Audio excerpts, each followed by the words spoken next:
The bell above the jewelry shop door chimed with a cheerful jingle that didn't match the knot in Maya Reed's stomach.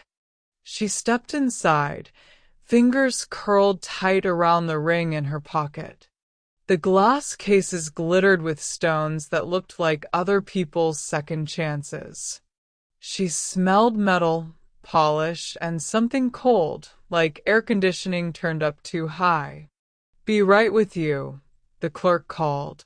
Maya nodded, though her throat felt too tight to speak. Her rent was 3 weeks late. The daycare had left a voicemail about outstanding balances. Sophie needed new shoes. Ben had outgrown his only jacket. The numbers had stopped adding up 2 nights ago. So she had opened the old tin box at the back of her closet.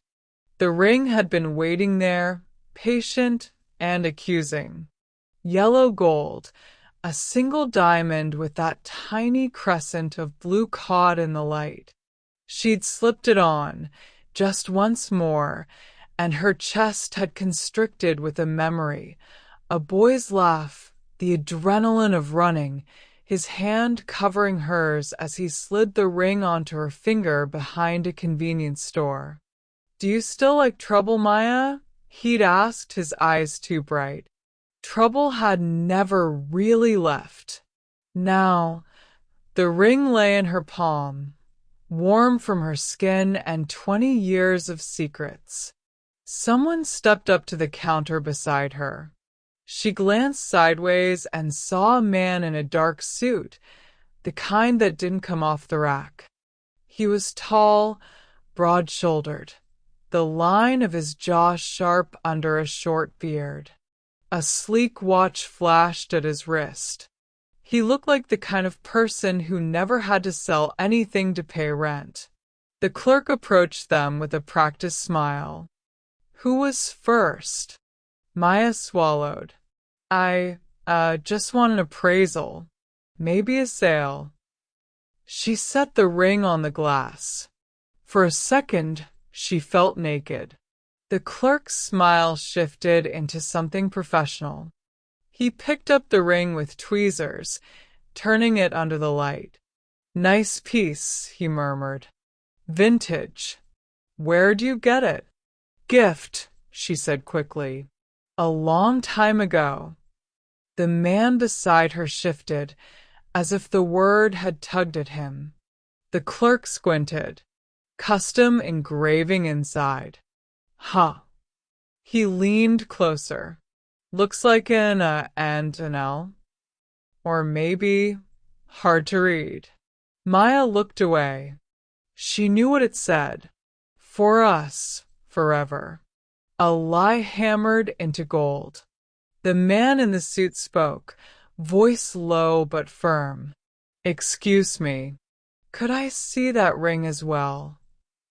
The clerk hesitated, glancing at Maya. I'm selling it," she said. The words tasted like metal. "If the price is okay." "I'll match whatever you are going to offer," the man said. "And more, if it's what I think it is." There was something in his tone that made the clerk straighten. "Sir, I haven't even." "How much do you usually pay for a piece like that?" the man asked, not taking his eyes off the ring. The clerk named a number that made Maya's stomach drop. It was more than she'd dared hope for, yet still less than what the ring meant. The man reached for his wallet. "I'll pay double." "Cash." The clerk blinked. "Double?" "Sir, we." "Triple," the man said, eyes suddenly sharp. "But I need to see it. Now." Maya stared at him.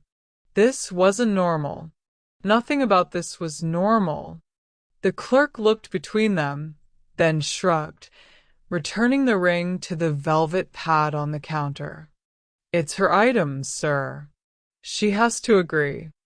3 months of rent, at least. Maybe a little breathing room. Food that wasn't instant noodles and boxed mac and cheese.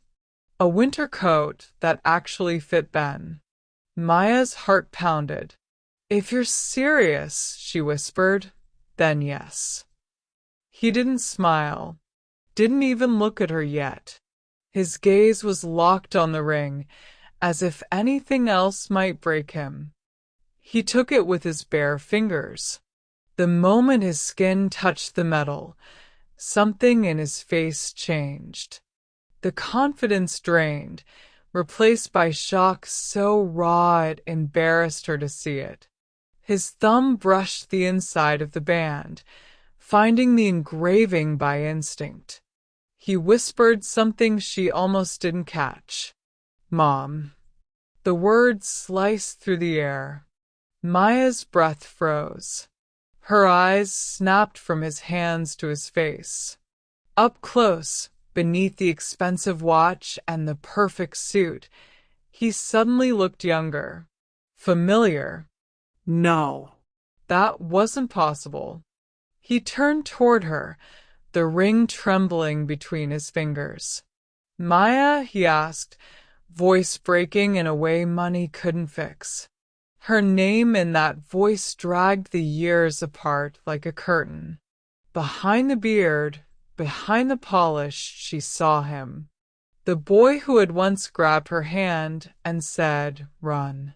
The boy who had pressed this very ring into her palm under a flickering street lamp and sworn he'd come back for her. Adrian, she breathed. The jewelry shop, the clerk, the hum of the fluorescent lights. All of it faded. There was only the ring between them and the memory of the moment he'd stolen it. Only now it was stealing her life all over again. The clerk, suddenly aware that something strange was happening at his counter, cleared his throat. So, are we, still doing the sale? Maya couldn't blink. Adrian's gaze pinned her in place, the ring glinting between them like an accusation. I'll pay her, he said quietly, eyes still on her. Whatever you were going to offer. And I'll pay your commission on top of it. That last part was to the clerk, but his voice didn't soften. Just write up the paperwork. The clerk, sensing the weight in the air but not understanding it, nodded and scurried away. Adrian set the ring down as if it might burn him, then rested his palms on the glass. Up close, his cologne was sharp and clean, nothing like the cheap deodorant and cigarette smoke she remembered from back alleys and bus stops. You kept it, he said. Not a question. A verdict. Maya's mouth was dry. Not exactly. His eyes flashed. You're here selling it, Maya.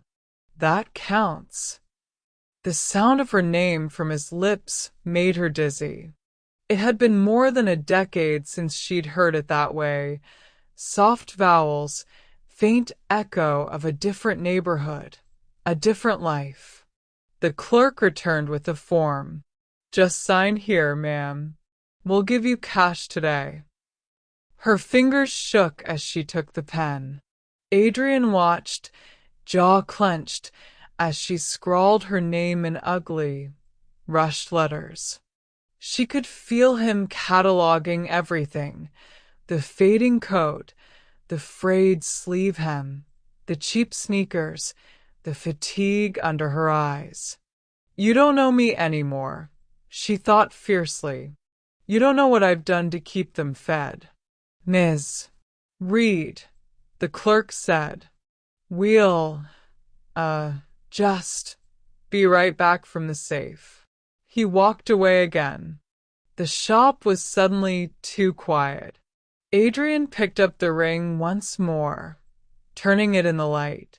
I thought she lost it in the hospital parking lot, he said. She cried for weeks. My father tore the car apart. I searched every corner of that place. Maya's chest tightened. Somehow, hearing him talk about it made the memory worse. I remember, she said. You told me. He gave a humorless half-laugh. I told you I found it in an empty locker. You believed me. No, she said softly. I didn't. His eyes cut to hers, startled. You came to me with that stupid grin, she went on, unable to stop now that the dam had cracked. Your hands were still shaking. You couldn't even look at me straight. You said, "Look what I found." But you only found things when there were cameras and locks involved. A ghost of the old Adrian flickered across his face, wounded and defensive. You didn't say anything. I was 17, she snapped. I was sleeping on a mattress that smelled like mold and cigarettes, and my mother was more in love with her boyfriend's bottle than me. A rich woman's ring showed up in my hands, and the boy who'd been stealing with me since middle school said it was for us. What was I supposed to do? Lecture you about ethics? His nostrils flared. You wore it. Yes, she whispered. I wore it. And she'd hidden it from everyone, tucking it under her shirt on a chain, slipping it onto her finger only at night when the apartment was quiet and the city buzzed outside. It had been the only thing in her life that felt like it belonged to some other universe. A universe where someone stole something beautiful for her, where promises about forever were whispered behind convenience stores instead of shouted over arguments. You disappeared, she said suddenly. Adrian blinked. We've jumped a few years, don't you think? You left, she insisted, heat rising in her throat. You said you'd come by after that last job, that we'd get out of the neighborhood, that you had a connection for real work in some office, not just running around at night. And then nothing. Weeks. Months. He looked away, jaw working. My uncle called that same night. Said he'd lined up a trainee position at a firm 2 cities over. I took a bus at dawn. I thought if I got there, got settled, I'd come back for you. For all of us. You never called. I didn't have a phone that worked for more than one call, he shot back. And later, when I did, when I had something to offer, it had been years. What was I supposed to say? Hey, remember me? The idiot who stole his mother's ring and left you in that mess? The clerk returned then, placing an envelope of cash in front of Maya. The spell broke for a moment. Here you go, Ms. Reed, he said cheerfully. We appreciate your business. She forced her face into something like gratitude. Thank you. Adrian pulled out his wallet mechanically, counted out crisp bills, and handed them over. The clerk's eyes widened at the tip, but wisely kept quiet. Pleasure, the man said, then retreated again, leaving them in their small, private battlefield. Maya pushed the envelope into her bag, fingers brushing the worn fabric where a hole was starting at the corner. She thought of Sophie's shoes, Ben's jacket, the overdue notices stacked like accusations on her kitchen table. I got married, she said abruptly. Adrian's shoulders jerked. I figured, he replied, voice tight. When I went back, you weren't there. And the building? New owners, she said.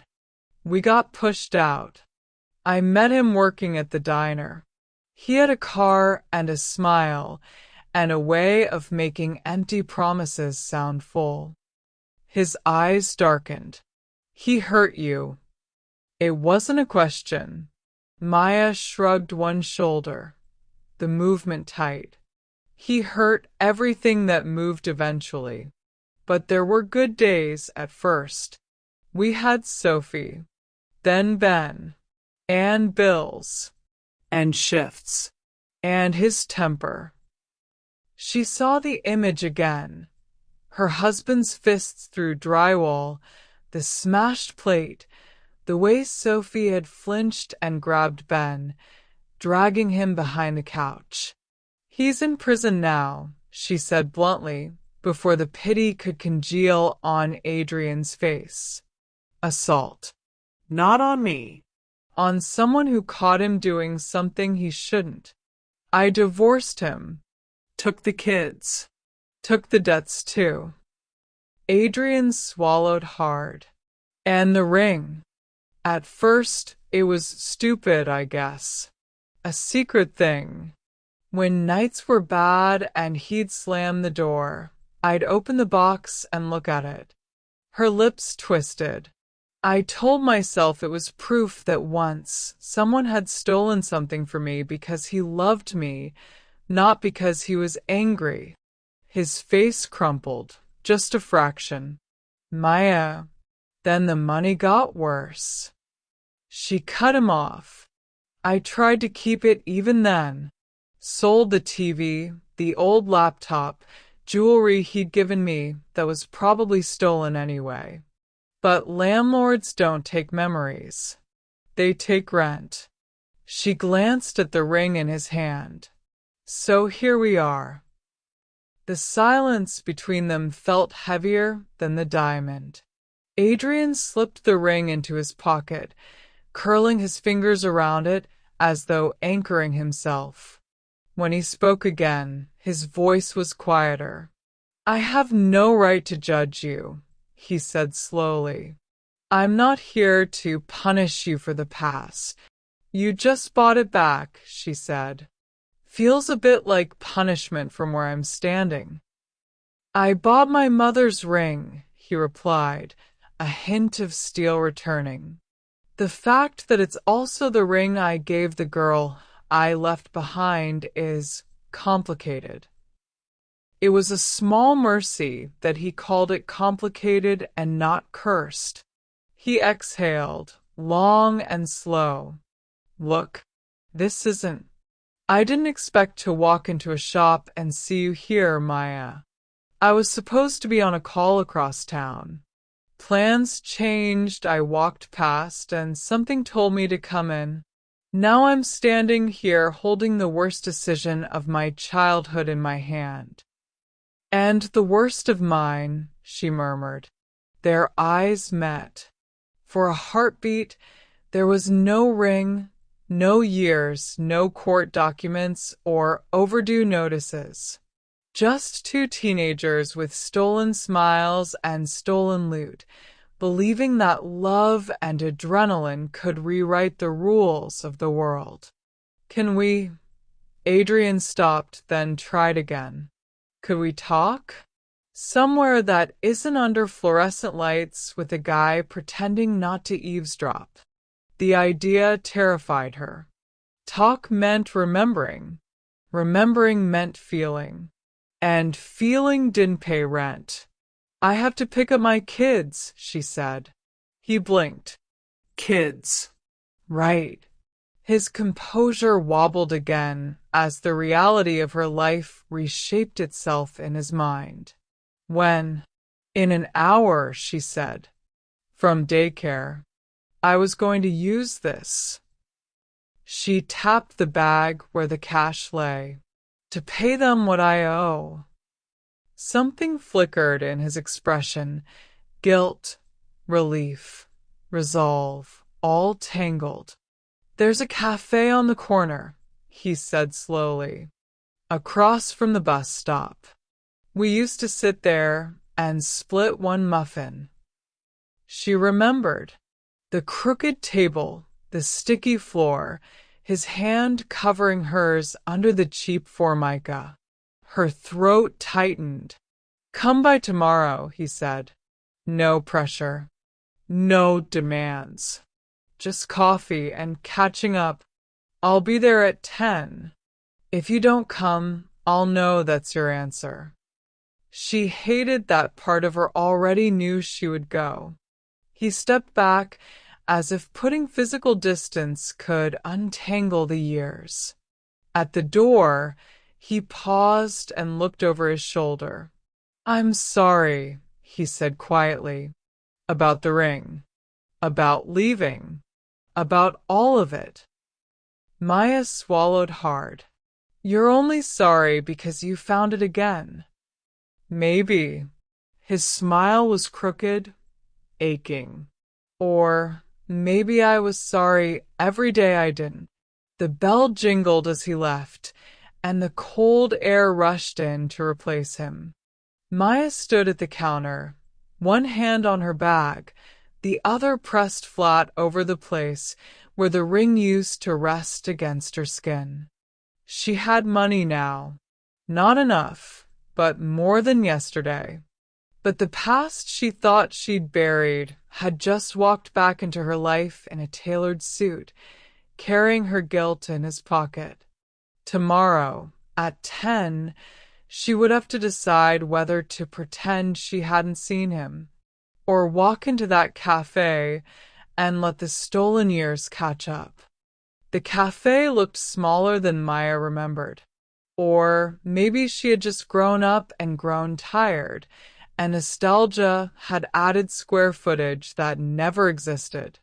She stood across the street with her hands shoved into her coat pockets, watching through the window as Adrian sat alone at a table by the glass.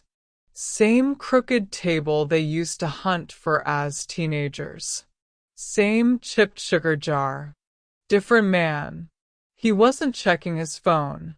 He just sat there, hands around a coffee cup, eyes on the door like he didn't have anywhere more important to be.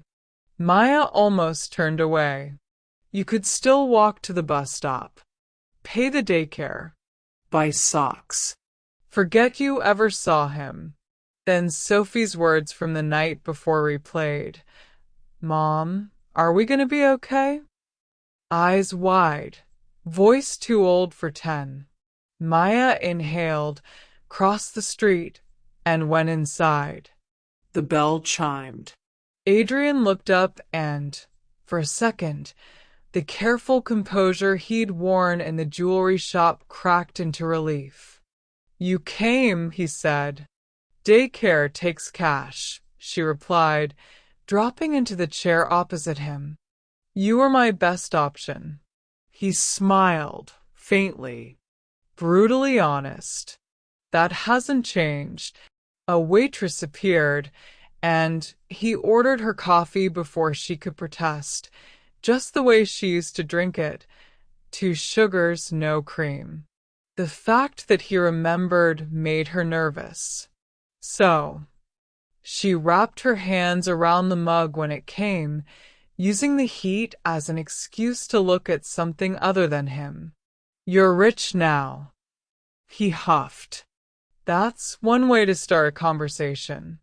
You bought a ring 3 times over, tipped a guy like he was your personal hero, and your watch probably costs more than my apartment. She lifted a brow. You tell me. Adrian glanced at the watch, almost embarrassed. I did okay. Doing what? She pressed. Investment work. Started at the bottom, spreadsheets and coffee runs, then I got good at reading what people were scared to lose. His gaze flicked to her. Fear is loud on a balance sheet. She didn't miss the implication. You always were good with numbers, she said. You used to count how long it took the security guard to do each lap. He smiled, properly this time. The lines at the corners of his eyes deepened. And you always knew which doors were loose on their hinges. Silence fell, heavier but not quite hostile. This month, he said finally, fingers drumming once on the table before stilling, I want to fix one thing I broke. If you'll let me. Maya stiffened. You don't owe me anything, Adrian. I owe you a lot, he said quietly. I stole that ring. I put it on your finger. I left you with the guilt, then disappeared. I can't change that, but I can change what happens now. He took a breath, as if stepping off a ledge. Move in with me, just for a little while. You and the kids. I've got space. You can pay off what you need, figure out your next step without wondering if the lights will be shut off. No strings. She stared at him. Listen to yourself. That's nothing but strings. No romantic strings, he amended, a quick flash of self-mockery. You set the rules. I'll follow them. Call it restitution. The word made her flinch. You think you can pay me back for 10 years with a guest room? He shook his head. I think I can give you time. And for once, I want you to have something you didn't have to take. The honesty in his voice scraped against her defenses. Where would my kid sleep? She asked before she could stop herself. He exhaled, slow, like he'd been holding his breath since she walked in. I have a house, not just an apartment. 3 bedrooms. They can pick their rooms themselves. We'll put a lock on your door if you want. On every door. Images flickered. Sophie in a bed that didn't sag, Ben racing up and down a hallway that didn't smell like someone else's cooking, a fridge stocked with more than eggs and leftovers. It's temporary, she said firmly. I don't want them thinking that this is permanent, he finished. I know. We'll tell them it's just for a bit. A break. Kids understand breaks. She doubted that, but the idea of saying no felt like turning her back on more than just him. Maya wrapped both hands around her mug until her knuckles whitened. Okay, she said finally. A month. That's all I'm promising. His shoulders dropped, relief softening his features. A month, he agreed. We'll sign it in blood if you want. She almost smiled. Almost. Moving in felt like trespassing. Adrian's house sat in a quiet neighborhood, with trees that actually grew out of soil instead of pushing through cracks in concrete. Inside, everything smelled faintly of lemon and something clean and expensive. The kids spun in tight, delighted circles on the polished floor. Mom, look at the backyard, Sophie yelled. There's a swing. Ben pressed his face to the glass. And a tree. Maya shot Adrian a look. You're corrupting them. He raised both hands. Guilty as charged.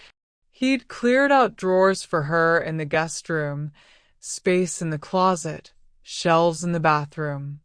The gesture was so careful it made her suspicious. The first week felt unreal. Groceries appeared without her having to check price per ounce. The washing machine worked without needing to be kicked. Adrian came home early some nights and cooked, clumsily but earnestly, letting Sophie taste test the sauce and pretending not to see when Ben stole chopped vegetables off the cutting board. One evening, he showed up with an old shoebox. Take a field trip? He asked. They ended up driving around the city in his sleek car with the shoebox between them. Inside were crumpled photos from their teens, printed on cheap paper, corners worn. That's the alley behind Mr. Klein's shop, Maya said, tracing one picture. She saw herself at 16, hair too long, grin too wide, flipping off the camera while Adrian laughed beside her. We nearly got arrested that night. You nearly got arrested, he corrected. I was very responsible. I only ran because you did. They drove to the diner where she'd once worked double shifts, now rebranded with new signage and edgier menus. Then to the old building where her mother had lived, now gone, replaced by a shiny glass structure. Feels like we made it up, she murmured, staring at the gleaming facade. We didn't, he said. I remember every bad hallway. By the end of the drive, the city felt like a ghost they'd both been haunting separately. Back at the house, the kids fell asleep tangled in blankets they'd argued over. Adrian lingered at the doorway of the guest room as she tucked them in. They're good kids, he said. They're resilient, she replied.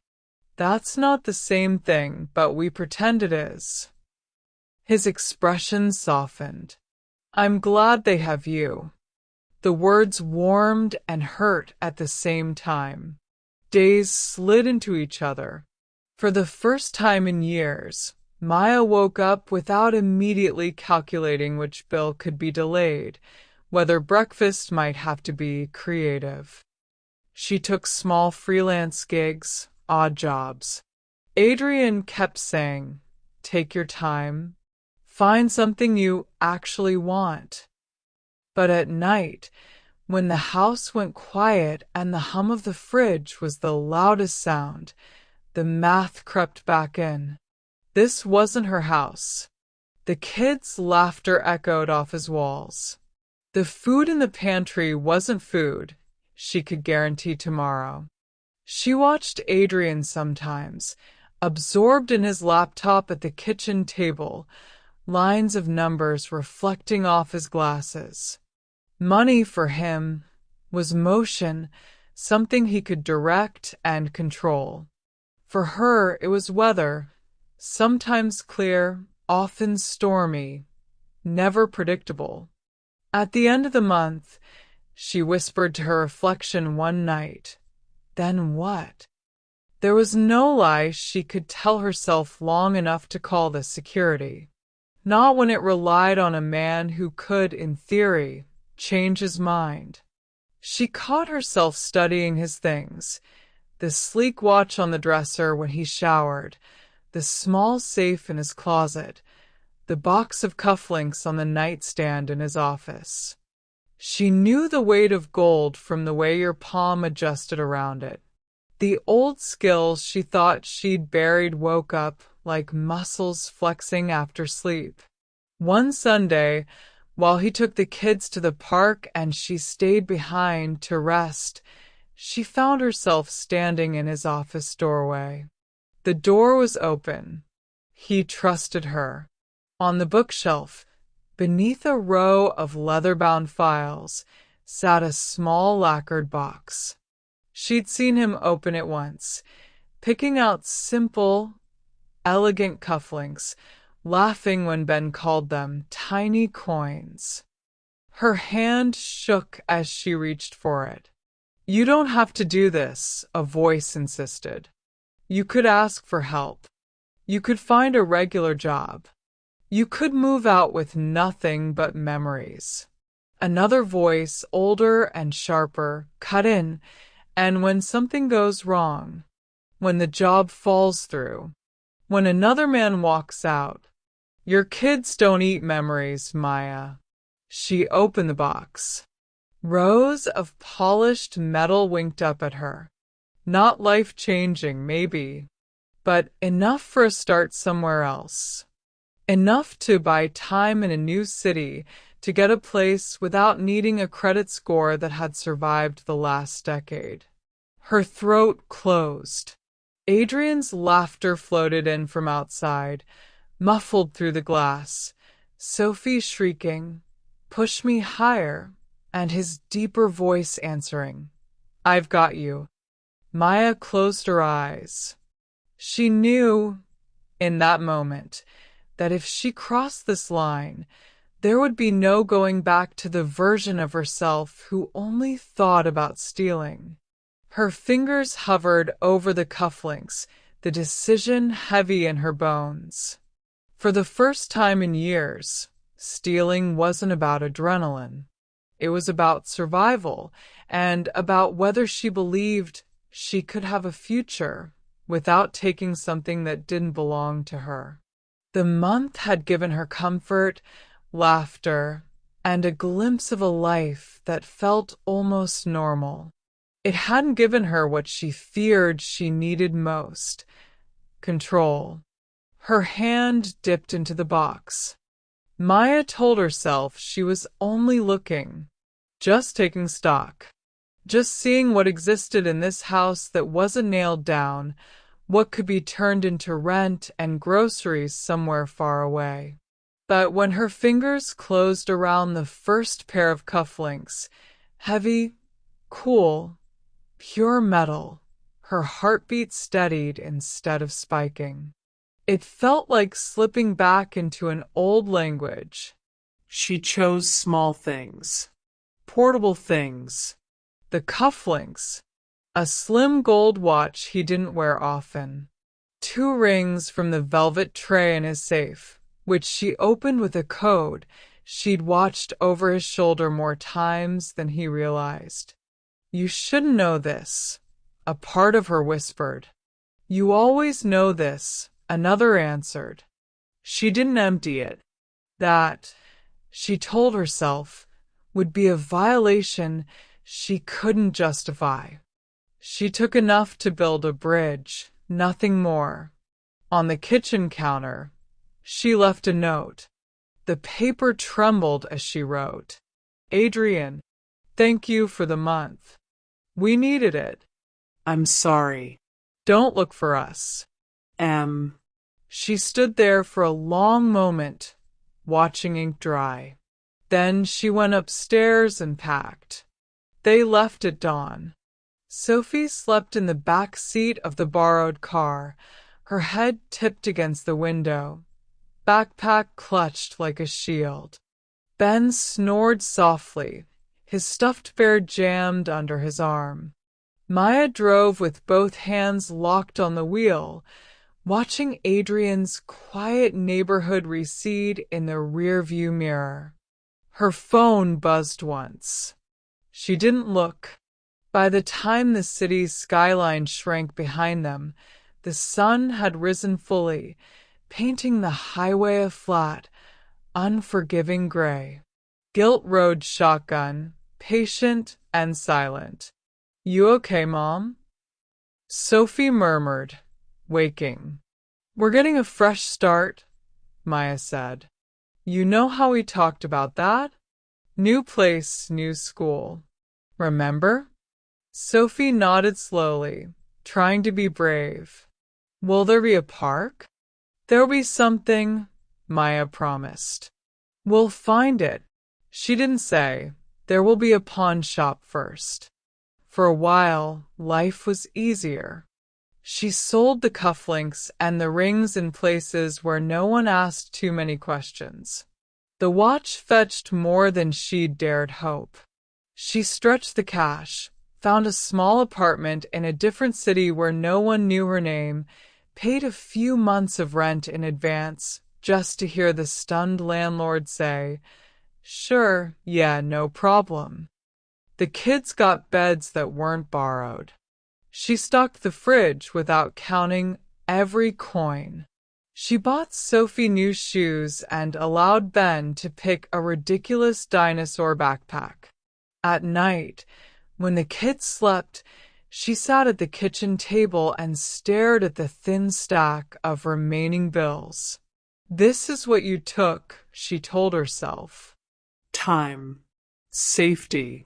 You stole security from someone who had enough of it to spare." Adrian's face rose uninvited, laughing over burnt pasta, pushing Ben on the swing, listening to Sophie's stories like they were quarterly reports that actually mattered. She pressed her palms over her eyes until the images blurred. "Don't be stupid," she muttered. He was a chapter, not a whole book. But some nights, She woke up convinced she'd heard his car outside, his key in the lock. Once, she bolted upright, sure his mother was standing at the end of the bed demanding her ring back. Sleep didn't come easily. Work at least gave her something to hold on to. The job at the jewelry store came 3 weeks after they moved. It wasn't glamorous, just a small, neat shop off a busy street, but it was familiar terrain. Glass cases, velvet trays, the soft weight of precious metal. The owner, Mrs. Patel, eyed her resume with suspicion. "You've worked retail before," she said. "But not jewelry?" "Once," Maya lied smoothly. "Family friend's shop." "You have kids?" "Yes. They get sick, need things. You might need to leave." "I won't," Maya said. "Not unless the building is on fire." Mrs. Patel narrowed her eyes, then nodded. "We'll try part-time. See if your hands are as steady as your mouth." They were. Too steady sometimes. She took to the work quickly, slipping into the rhythm of polishing, arranging, answering customer questions. It was strange to stand on the legal side of the glass, looking out. "You have a good eye," Mrs. Patel said after the first week. "You can tell who's here to buy and who's here to dream." Maya smiled tightly. "I used to be a dreamer," she said. "Didn't pay well." The first time Ethan Ward walked in, she thought he was just another dream. He didn't look like the men she'd grown up around. No swagger, no loud perfume, no restless glances to see who was watching. Just a tall, well-dressed guy with warm eyes that crinkled when he smiled and an unhurried air that made the shop seem quieter. "Good afternoon," he said. His voice had a low, even cadence like someone who rarely needed to raise it. "Hi," Maya replied, automatically straightening a tray. "Looking for anything in particular?" "Actually, yes." He scanned the displays, then gave a self-conscious little laugh. "My sister got the promotion she's been killing herself over. I want something that says, 'I'm proud of you,' without saying, 'and I spent too much money.' Suggestions?"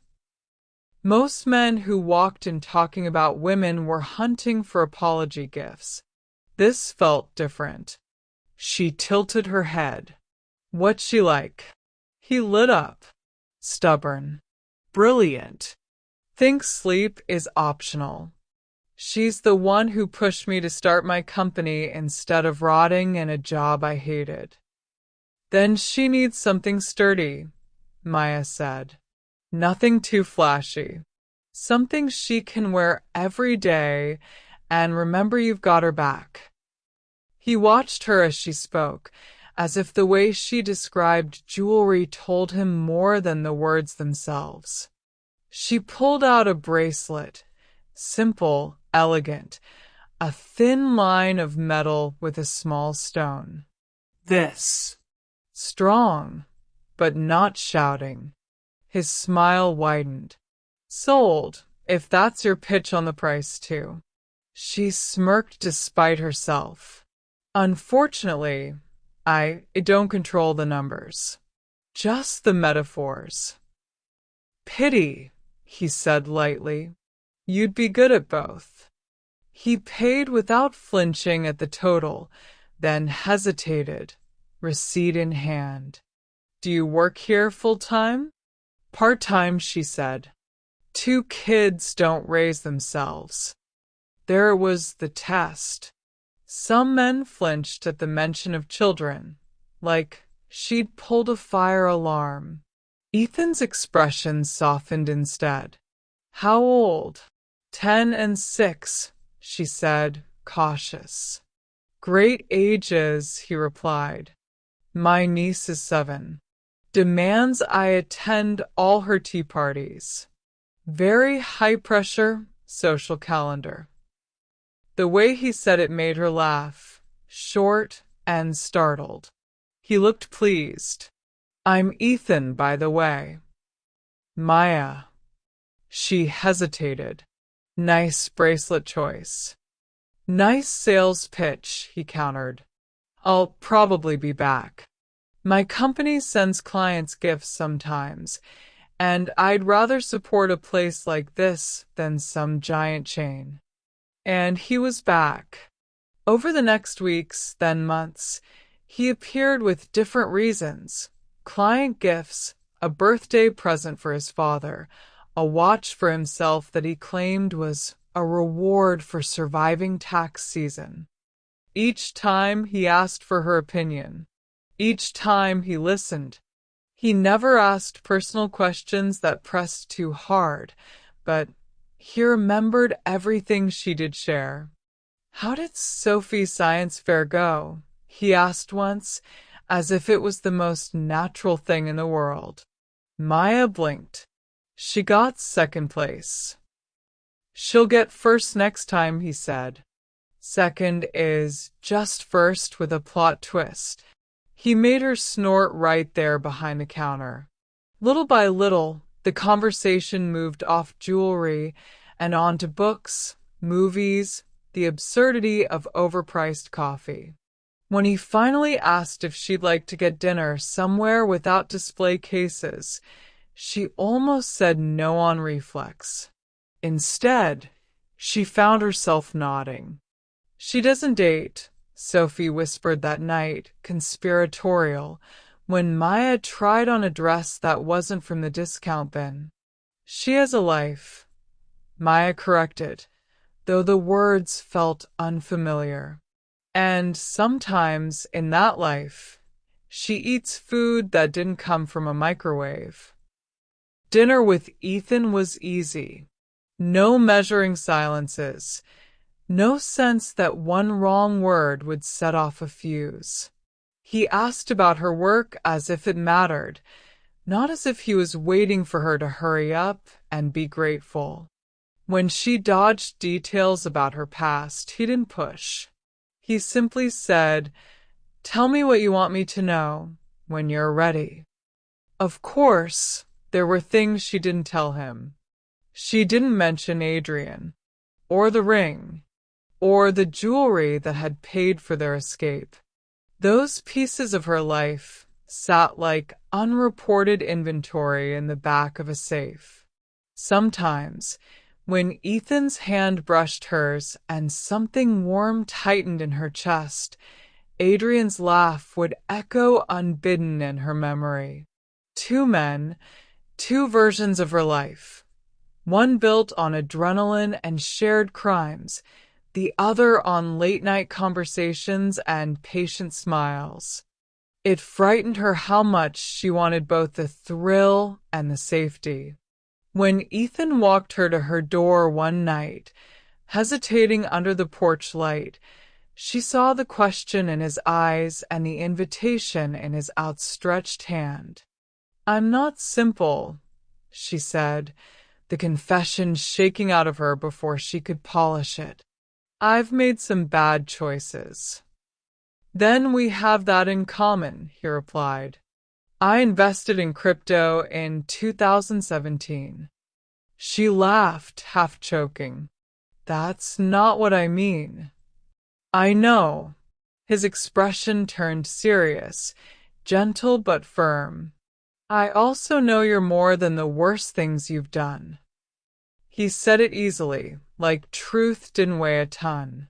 Maya smiled, even as something knotted tighter inside. Ethan made her feel seen in the present. But her past, stolen rings, stolen months, stolen jewelry, wasn't done with her. Somewhere in another city, Adrian Cole might be opening his safe, finding empty spaces where his generosity used to sit. She tried not to think about what he would do when he realized. But fate, like old habits, had a way of circling back. The restaurant was the kind of place Maya used to walk past without looking up. Warm lighting, clink of glasses, quiet conversations. Ethan had chosen a corner table away from the main path, where she could see the door and the street beyond. "It's your turn," he said, swirling wine in his glass. "A story about a time you did something reckless and don't regret it." She smirked. "That's a trap." "Not if the statute of limitations is up," he said, "legally and emotionally." She thought of lipstick-smeared kisses behind dumpsters, of sprinting down alleys with her heart in her throat, of a stolen ring flashing under a street lamp, of a month in a house that had felt like a borrowed dream. "I used to run with someone who thought rules were optional," she said slowly. "He made bad decisions feel like the only decisions. I regretted almost all of it, except the feeling for a while that I wasn't alone." Ethan watched her, brow furrowing, but he didn't interrupt. He just reached across the table, fingers brushing the back of her hand, grounding her. "Do you still feel alone?" he asked. "Less," she admitted, "when I'm with you." His smile was soft, something private. "Good. Then dinner's already a win." He stood. "Be right back, okay? I'm kidnapping the waiter for dessert recommendations." She watched him go, something like gratitude and terror twisting together in her chest. She took a sip of water, eyes drifting toward the entrance. Couples came and went, a blur of coats and scarves. And then the air left her lungs. Adrian stepped inside, as if the room parted for him.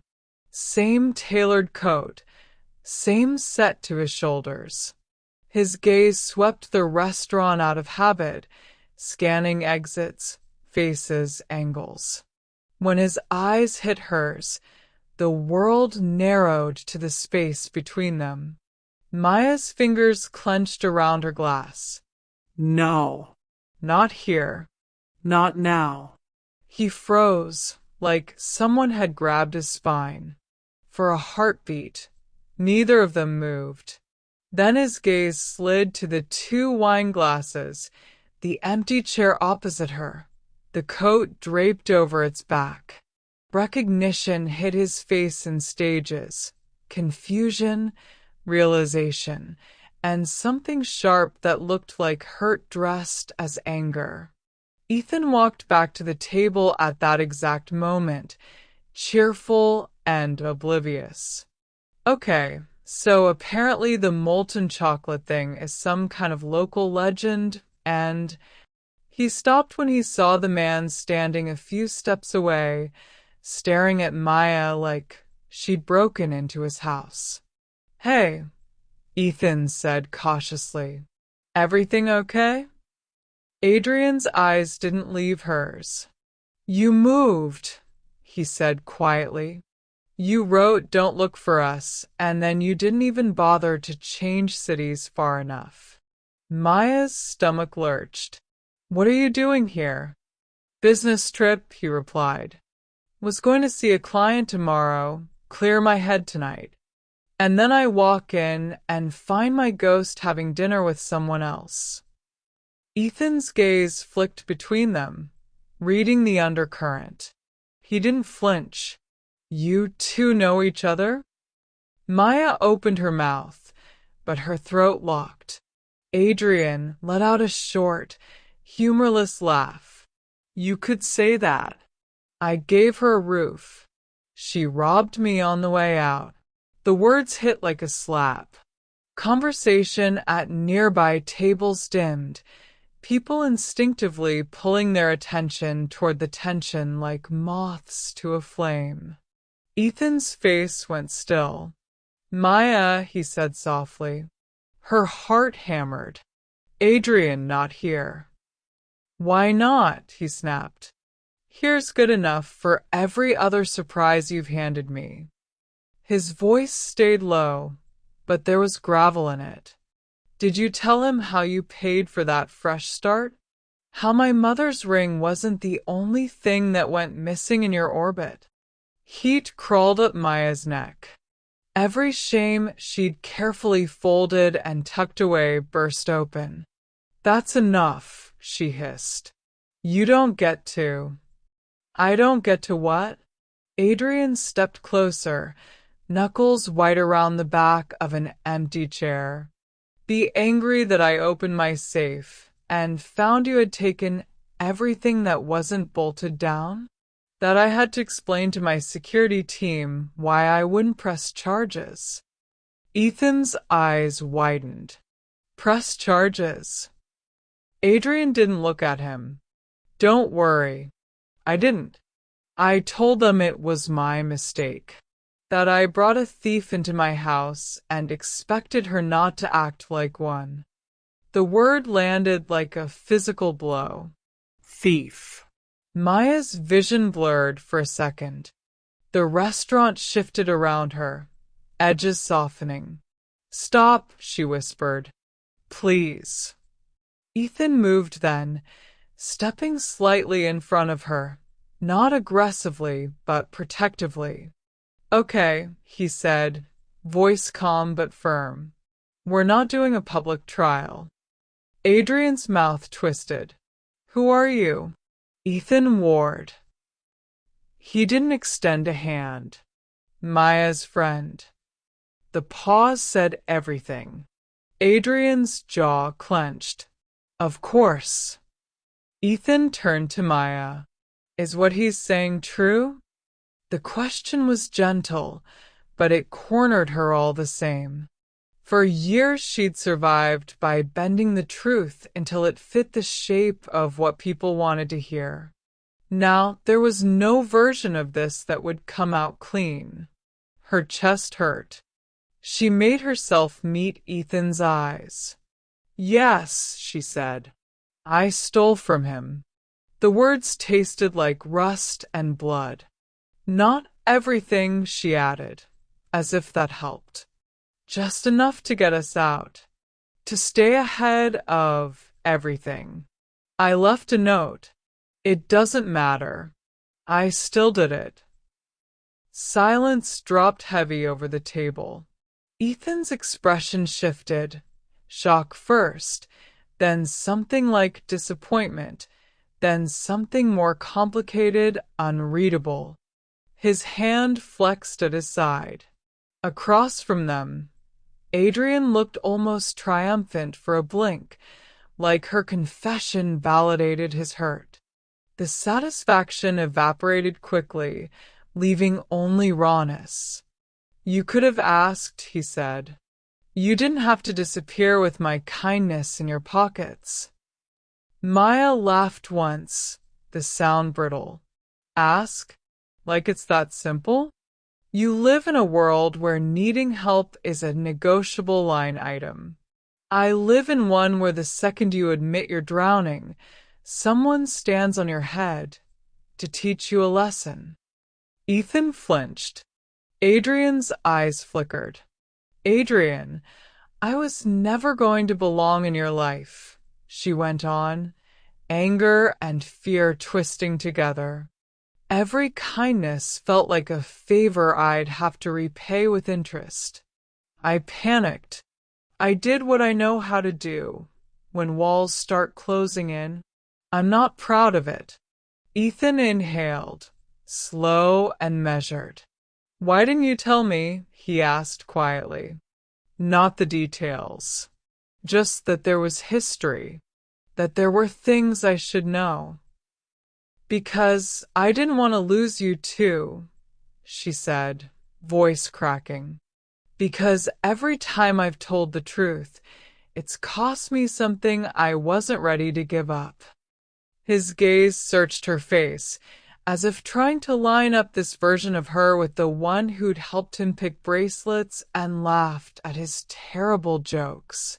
Adrian straightened. There. Now you know, he said to Ethan. Do what you want with it. Just don't say no one warned you. For the first time that night, irritation flashed in Ethan's eyes. With all due respect, this isn't yours to decide, he said. You're not the only one she's ever hurt. And you're not the only one she's ever trusted, either. Adrian stared at him, thrown. Ethan turned back to Maya. I'm not pretending this doesn't change anything, he said. It does. A lot. I need time to process. To figure out what I can live with.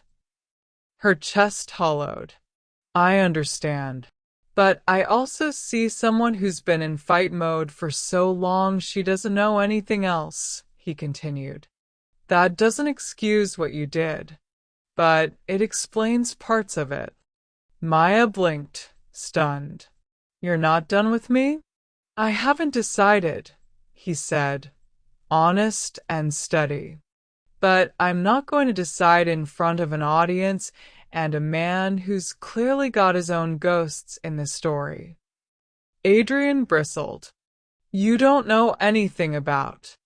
Actually, Ethan cut in, I know you housed a woman and her kids and didn't press charges when you could have. That tells me you're not a villain. But it also tells me you're not objective here. So maybe everyone takes a breath. For a moment, the two men just stared at each other.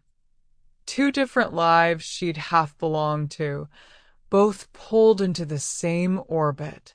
Paul the waiter hovered at a distance, menus forgotten in his hands, pretending to wipe a non-existent spot on another table. Maya stood up on shaking legs.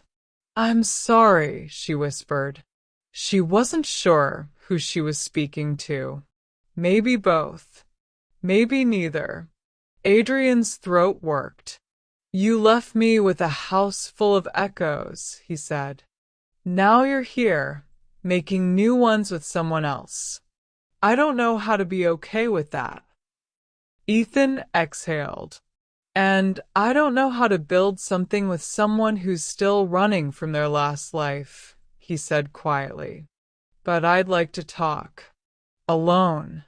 When we're not all bleeding on the carpet of a nice restaurant. He glanced at Adrian. Can you give us that? For a long, brittle moment, Maya thought Adrian would refuse. Then he nodded once, sharply. Yeah, he said. I can do that much. He looked at her, something painful and unresolved in his eyes.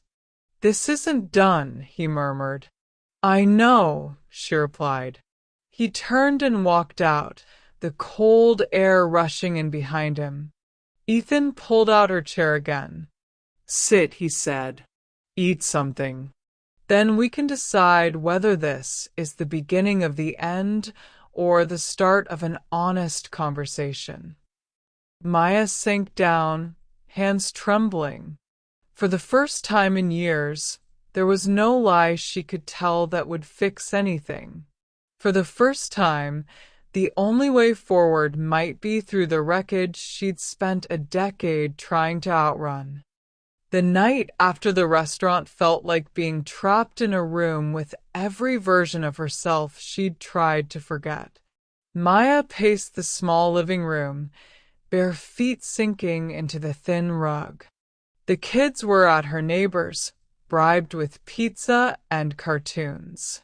Ethan had walked her home without touching her, hands shoved deep in his pockets, eyes distant. We should talk tomorrow, he'd said at the door, when neither of us is shaking. She was still shaking. Her phone sat on the table, face down.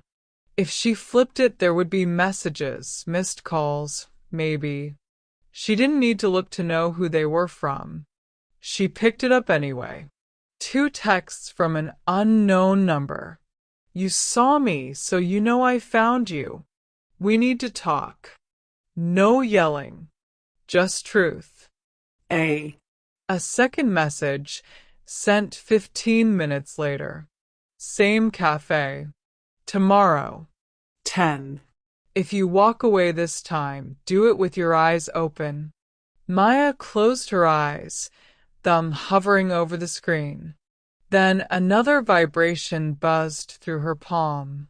Ethan, this time. Can we meet too? Not tonight. Tomorrow afternoon?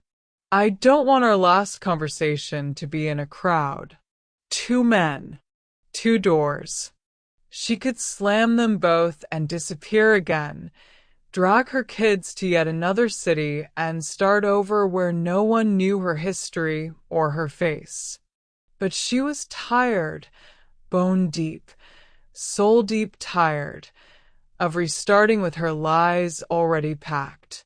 For once, she wanted to sit in the mess she'd made and see if anything could grow from it. She typed, "Cafe at 10 m. Then, we can meet at the park by the fountain at 4 m. She turned off the phone before she could change her mind. Morning came with a pit in her stomach. Sophie eyed her over cereal. You look weird. Thanks, Maya said, attempting a smile. Very specific. You only look like that when something bad is going to happen, Sophie clarified. Or when you're going to make me eat broccoli. Maya swallowed a laugh. No broccoli today. Just grown-up stuff. Are we moving again? The girl asked bluntly. The question punched her in the chest. No, Maya said, surprising herself with how certain it sounded. We're not running this time. Sophie studied her, then nodded once, like she decided to believe her. After dropping the kids at school, Maya walked to the cafe. The bell's chime sounded the same as it always had, a thin, hopeful ring in stale air. Adrian was there already, back to the wall, eyes on the door. He looked more tired than she'd ever seen him. There were faint bruises under his eyes that had nothing to do with fists and everything to do with sleepless nights. He gestured to the chair across from him. You came. We keep doing this, she said, sitting. You say that like you're surprised, and I say something defensive. Maybe we should skip that part. A corner of his mouth twitched. Maybe. The silence between them was different today, less electric, more exhausted. I broke into my own safe 3 times after you left, he said. Like maybe the missing things would come back if I stared hard enough. I counted the cash every night, she replied. Like maybe it would grow if I felt guilty enough. They both let out small, jagged laughs that weren't really laughs at all. I didn't press charges, he went on. My lawyers thought I'd lost my mind. You have cameras, Mr. Cole, you have proof. They were very offended on my behalf. Why didn't you? She asked quietly. You had every reason. Adrian stared at his coffee. Because the night I opened that safe and saw what was missing, all I could think was, this is exactly who I trained her to be. She blinked. What? I stole that ring, he said. I dragged you into that life. I taught you that taking things was how you rewrote your story. I started that pattern. Then I left and got clean and pretended it was just a phase for me. Meanwhile, you were still living in the mess of it. He looked up, eyes raw. How do I call the cops on the monster I helped build? Her throat tightened. You're not responsible for my choices. I'm not innocent of them either, he said. You took from me. That's on you. But I put the idea in your head that taking was the only way out. That's on me.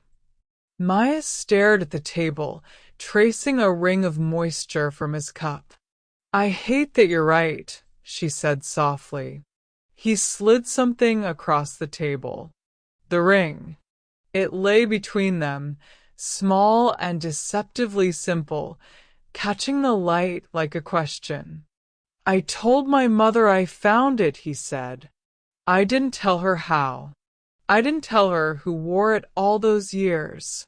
But she cried when she saw it. She forgave me for losing it before I even opened my mouth. A complicated warmth spread through Maya's chest.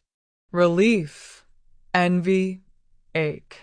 You could keep it, she said. Call it closure. His gaze met hers. I want another kind of closure. He nudged the ring closer. I want you to help me pay back what we both took. She frowned.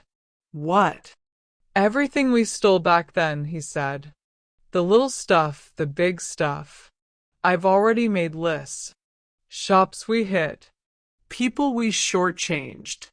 I can't undo the fear we left behind, but I can send anonymous payments, donations, something. You know details I don't. Dates, faces. She shook her head, stunned. You want to atone? I want to stop pretending the past is a locked drawer, he said. I have more money than I know what to do with. Maybe some of it should go toward cleaning up the trail we left. The idea unsettled her. She'd spent her life surviving, not repairing. You do that even though I stole from you, she said slowly. He snorted. Especially because you stole from me. Turnabout is not exactly fair play, but it's familiar. Her lips twitched. Maya. His voice dropped. I'm still angry. When I saw you with him, when I thought you'd just moved on like I was a stepping stone, I wanted to drag you out of that restaurant and demand to know why I wasn't enough to keep you from taking. You weren't, she said, not unkindly, because nothing is when your whole life has been scrambling. It wasn't about you. It was about the part of me that doesn't believe any good thing lasts unless I steal it and run. He inhaled sharply. Do you still want to run? She thought of Sophie asking if they were moving again. Of Ben insisting on keeping his dinosaur backpack by the door in case we have to go fast. Of Ethan standing between her and Adrian, saying I'm not making decisions in public for people who aren't me. I'm tired, she said.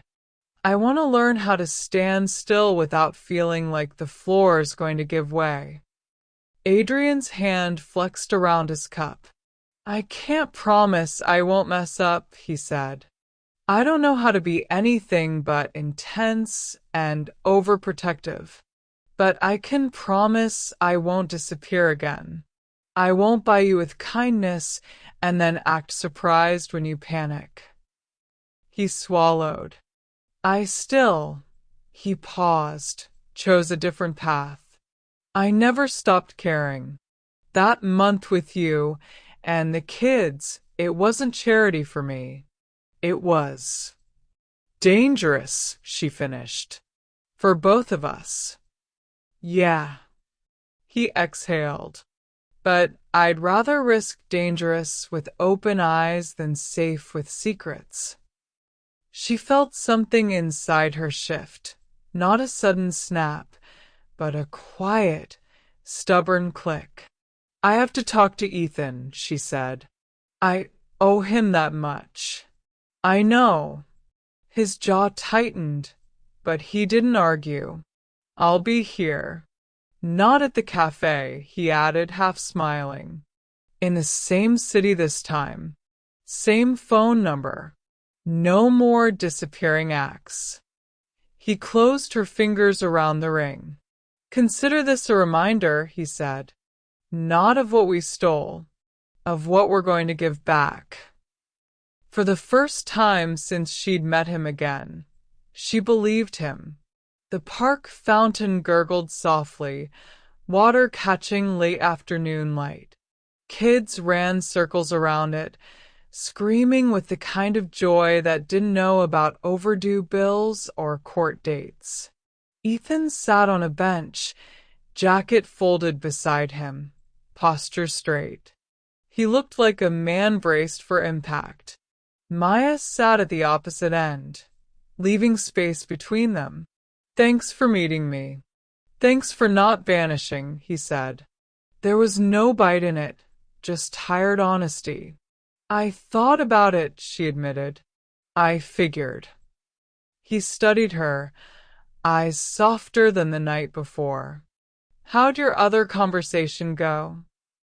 "Painful," she said. "Necessary." He nodded. "Seems to be the theme." Silence stretched, but it wasn't empty. "I'm not going to pretend I'm okay with what you did," he said finally.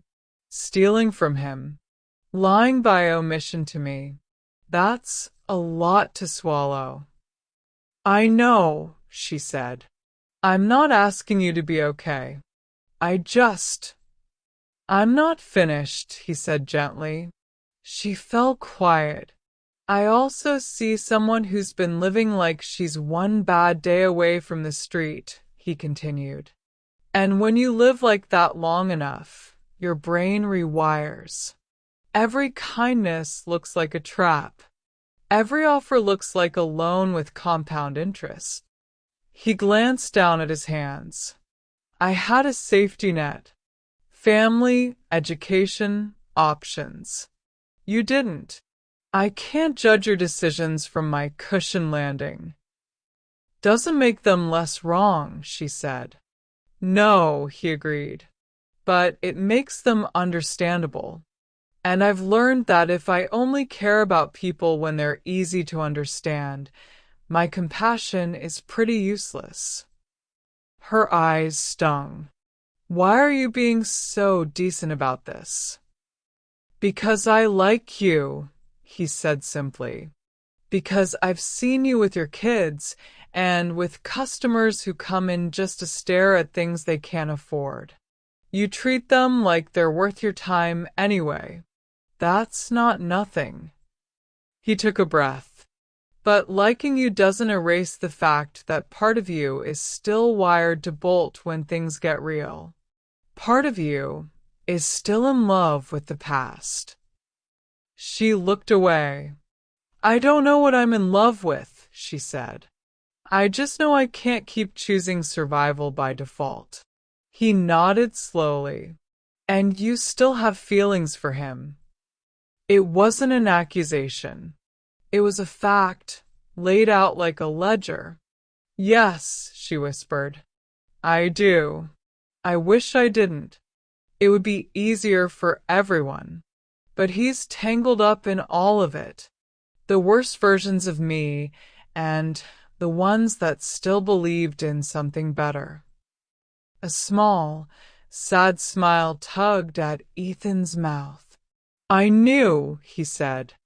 "Maybe not the details, but the way you said his name last night, that told me enough." They watched the fountain for a moment. "I could fight for you," he said, surprising her. "I could make a case that I'm the healthier choice. Less baggage. Fewer crimes." She huffed a shaky laugh. "But love isn't a business pitch," he went on. "If your heart is still halfway in a stolen ring and a house you ran from, then I'd just be patching a leak in someone else's boat." When he turned to her, his gaze was clear, resolute, and kind. "So, I'm going to do something that feels very stupid and very right," he said. "I'm going to step back." Her chest squeezed. "Ethan, I'm not cutting you out of my life," he said quickly. "If you need a friend, I'm here. If you need someone to talk you out of stealing from anyone safe ever again, I'm definitely here." She winced. Fair.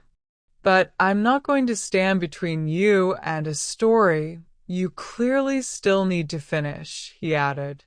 I deserve someone whose heart isn't a tug-of-war. And you deserve the chance to actually face what you've been running from since you were 17. A tear slipped down her cheek before she could stop it. You're a good man, Ethan. Don't make that sound like an insult, he said lightly. It's not, she said. It's just rare. He smiled, the expression tinged with sadness.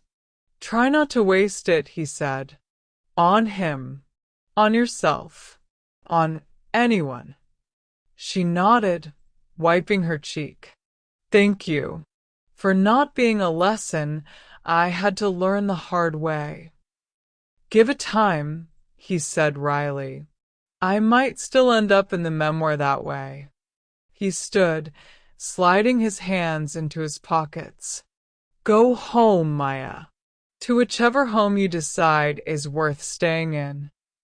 Then he walked away, not angrily, not dramatically, just with dignity, like a man choosing himself, without slamming the door on her. She watched him go, heart heavy and strangely lighter at the same time. For once, her loss felt less like punishment and more like a consequence she could learn from. Maya knocked on Adrian's door with her fist instead of her old habit of testing the lock. He opened it before the second knock, as if he'd been standing there listening for her footsteps.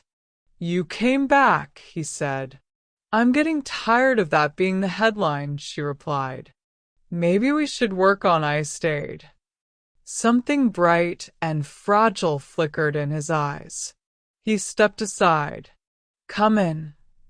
The house smelled the same as before, lemon cleaner, coffee, something faintly like cedar. But it felt different to her now. Less like a lifeboat, more like a place she might eventually co-own rather than occupy. She held up the ring between them. This doesn't belong to me, she said. Not the way it used to. It belongs to your mother. And to you. To whatever we decide to do with the past. But if there's going to be any future, I don't want it to start with theft. He took the ring, closing his hand around it. Agreed. And, she added, pulse skittering, I owe you. For the jewelry. For the month. For the mess. Adrian shook his head.